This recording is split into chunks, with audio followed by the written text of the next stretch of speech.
నా పేరు హయాత్ బాషా అండి. నేను తెలుగుదేశం పార్టీ రాష్ట్ర అధికార ప్రతినిధిగా వైఎస్ఆర్సీపీ కాంగ్రెస్ పార్టీలోకి రాకముందు ఉన్నాను.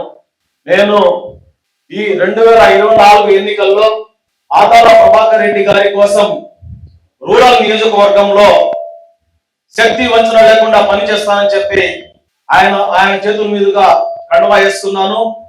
ఎందుకంటే తెలుగుదేశం పార్టీలో గత 4 సంవత్సరాలుగా అబ్దుల్ అజీజ్ గారు ఆయన తోటి మేము ఒక ప్రతిపక్ష పార్టీలో ఉండి ఎన్నో కేసులు పెట్టించుకొని ఎన్నో ధర్నాలు చేసి ఆ రోజు మేము చంద్రబాబు నాయుడు గారిని అబ్దుల్ అజీజ్ గారిని ఎమ్మెల్యే సీట్ ఇస్తారా అని చెప్పి అడిగితే చంద్రబాబు నాయుడు గారు మాట ఇవ్వడం జరిగింది. శ్రీధర్ రెడ్డి గారు ప్రతిపక్షంలో ఉండి ప్రజలకు నేను మేలు చేస్తాను అని చెప్పి 5 సంవత్సరాలు ఆయన ప్రజల వద్దకు వెళ్ళి వాళ్లతో మాట్లాడుతా అధికారంలో వచ్చాక ఆయన చేసినటువంటి ఘనకార్యాలు పెద్దలు ఇందాక రామిరెడ్డి గారు చెప్పడం జరిగింది. అయితే 4 సంవత్సరాలు ముస్లింగా పార్టీకు సేవలు అందించినటువంటి అబ్దుల్ అజీజ్ గారి రాజకీయ హత్య ఆంధ్ర రాష్ట్రంలో ఈ నెల్లూరు రూరల్ నియోజకవర్గంలో జరిగిందని చెప్పి కూడా ఈ సందర్భంగా మీకు తెలియజేస్తా ఉన్నాము. ఈ రోజు శ్రీధర్ రెడ్డి గారు తెలుగుదేశం కార్యకర్తల మీద 307 లో ఎన్నో దౌర్జన్యాలు చేసి ఈ రోజు ఆయన తెలుగుదేశం పార్టీలో వచ్చి బలవంతంగా తెలుగుదేశం పార్టీ కార్యకర్తల చేత ఆయన జజాలు పట్టించుకుంటా ఉన్నారు. ముస్లింలు అమాయకులు కాదు శ్రీధర్ రెడ్డి గారు, మిమ్మల్ని గుర్తు పెట్టుకొని ఉన్నారు. మా రక్తం మరిగిపోతా ఉంది, ఎన్నికల సమయం కోసం ఎదురు చూస్తా ఉన్నారని చెప్పి కూడా ఈ సందర్భంగా మీకు తెలియజేస్తా ఉన్నాము.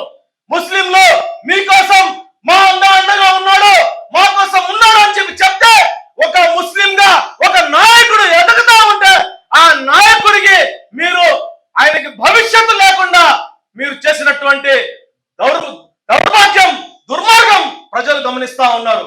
అబ్దుల్ అజీజ్ గారు ఆరోగ్యాన్ని కోల్పోయారు, ఆస్తిని కోల్పోయారు, అన్నిటినీ కోల్పోయి పార్టీకి అంకిత భావంతో పనిచేసినటువంటి ముస్లిం నేత అబ్దుల్ అజీజ్.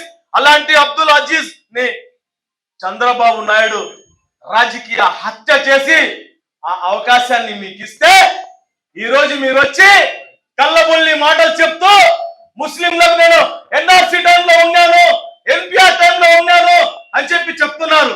ఈ రోజు బీజేపీతో పొత్తు పెట్టుకున్నటువంటి తెలుగుదేశం పార్టీతో మీరు ఉన్నారనే సంగతి ప్రతి ఒక్క ముస్లిం సోదరుడు గమనిస్తా ఉన్నారని చెప్పి కూడా ఈ సందర్భంగా మనవి చేస్తా ఉన్నాను. కాబట్టి ఆదాల ప్రభాకర్ రెడ్డి గారు ఒక బ్రాండ్, ఏ నియోజకవర్గానికి వెళ్లాలో ఆయన నిర్ణయించుకునే స్థితిలో ఈ రోజు ఉన్నారు. ఆయన ఒక నియోజకవర్గాన్ని ఎంచుకొని రూరల్ నుంచి పోటీ చేస్తా ఉన్నారు. మీరు ఏ నియోజకవర్గానికి కాదు, మీ నియోజకవర్గంలోనే ఈ రోజు మీకు స్పందన లేదు. మీరు నమస్కారాలు పెడుతుంటే జనం ముఖం తిప్పుకుంటా ఉన్నారు. ఈ రోజు బలవంతంగా వాళ్ళకి నమస్కారం పెడతా ఉన్నారు. మీకు అర్థమైపోయి ఉండదు ఈ పార్టీకి ఆదాల ప్రభాకర్ రెడ్డి గారికి గెలుపు రూరల్ నియోజకవర్గంలో జరగబోతుంది.